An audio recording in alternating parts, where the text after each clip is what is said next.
कल हमने आप लोगों से प्रथम गोलमेज सम्मेलन की चर्चा की। प्रथम गोलमेज सम्मेलन से ब्रिटिश प्रधानमंत्री को यह ज्ञात हो गया कि बिना कांग्रेस और गांधी की कोई सहमति और कोई निश्चित राह तय कर पाना कठिन है। इसलिए सविनय अवज्ञा आंदोलन के अंतर्गत गांधी जो गिरफ्तार किए गए थे उनको छोड़ा गया और उनको द्वितीय गोलमेज सम्मेलन के लिए कैसे तैयार किया जाए, इसके लिए टीबी शत्रु और जयकर को लगाया गया।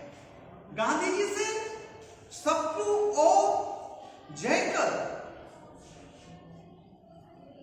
वार्ता करते हैं, उनको समझाते हैं कि देखिए बहुत सारे पार्टनर हो गए हैं इस समय देश में जो ब्रिटिश हुकूमत से बात कर रहे हैं। यदि आप ब्रिटिश हुकूमत से बात नहीं करेंगे तो हो सकता है कि जो छोटे छोटे स्टेक होल्डर से आए हैं, जो छोटे छोटे पार्टनर उभर करके आए हैं, ये लोग कहीं ऐसा समझौता ना कर ले जाएं जो भारत के हित में ही ना हो। यह संभव ही था।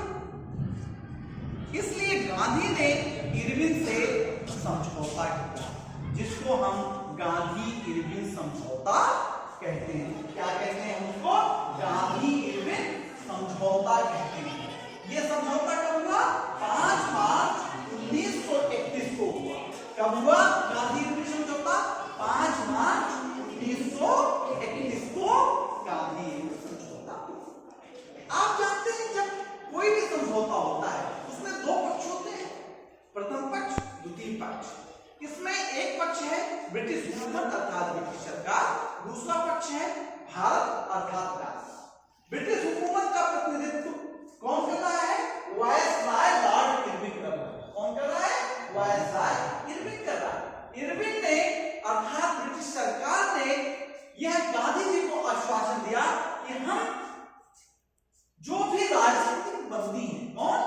राजनीतिक बंदियों को जेल से छोड़ देंगे। आंदोलन के दौरान जो हमने संपत्ति जब्त किया है उसको मुक्त कर देंगे।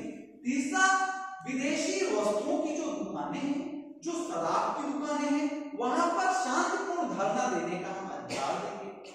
चौथा, न समुद्र के तट पर अर्थात समुद्र के किनारे आपको नमक बनाने का क्या देंगे? स्वतंत्रता देंगे। तथा इस समय जो अध्यादेश चालू है और जो मुकदमे चालू हैं उनको हम क्या कर देंगे? समाप्त कर देंगे। ये आश्वासन किसकी तरफ से दिया गया? ब्रिटिश हुकूमत की तरफ से, ब्रिटिश सरकार की तरफ से। ये 5 वादे गांधी जी से किए गए। इसके बदले में गांधी जी ने क्या किया? कहा कि हम सविनय अवज्ञा को क्या करते हैं? स्थगित कर देंगे। सविनय अवज्ञा आंदोलन स्थगित कर देंगे। दूसरा क्या कहा? कि हम द्वितीय गोलमेज सम्मेलन में भाग लेंगे, अर्थात द्वितीय गोलमेज सम्मेलन में भाग लेने कांग्रेस लंदन जाएगी। तीसरा क्या कहा? जो ब्रिटिश सामान के बहिष्कार, ब्रिटिश वस्तुओं के बहिष्कार को हम राजनीतिक हथियार बनाते हैं, अब उसको हम राजनीतिक हथियार नहीं बनाएंगे। चौथा क्या कहा? जो पुलिस के अत्याचार के निष्पक्ष जांच की हम मांग करते हैं वो मांग हम नहीं करेंगे। पांचवा कहा कि यदि हम अपनी शर्तों से हटते हैं, अपने वादों का उल्लंघन करते हैं तो सरकार को हमारे विरुद्ध कार्रवाई करने का क्या होगा? अधिकार होगा। ये बातें हुई, लेकिन बड़ी ही जल्दी कब समझौता हो रहा है? 5 मार्च 31 को इरविन के साथ गांधी का। लेकिन 17 मार्च 31 को भारत का वायसराय चेंज होकर के लॉर्ड विलिंगटन आ जाता है। कौन आ जाता है? लॉर्ड विलिंगटन आ जाता है। और लॉर्ड विलिंगटन इरविन के द्वारा किए गए जो समझौते थे उनका उल्लंघन चालू कर देता है। गांधी जी तो चाहते हैं कि एक क्या बन जाए? अस्थाई समझौता बोर्ड बन जाए। क्या बने? अस्थाई समझौता बोर्ड बन जाए। और ये अस्थाई समझौता बोर्ड, ये जो समझौता हुआ है गांधी इरविन समझौता, इसको लागू करने के लिए कार्रवाई करे।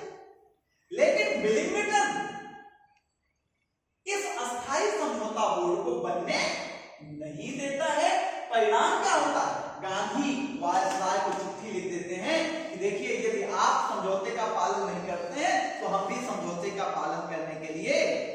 मजबूर नहीं है। हम द्वितीय गोलमेज सम्मेलन में भाग लेने लंदन नहीं जाएंगे। परिणाम स्वरूप क्या होता है, 27 अगस्त 1931 को शिमला में गांधी से विलिंगटन मुलाकात करता है और उनसे आग्रह करता, उनको मनाता है कि आप भारत की अस्थायी शांति के लिए द्वितीय गोलमेज सम्मेलन में भाग लीजिए। परिणाम होता है कि गांधी जी मान जाते हैं और 29 अगस्त 1931 को, कब 29 अगस्त 1931 को लंदन द्वितीय गोलमेज सम्मेलन में भाग लेने के लिए रवाना हो जाते हैं। यह है गांधी इरविन समझौता।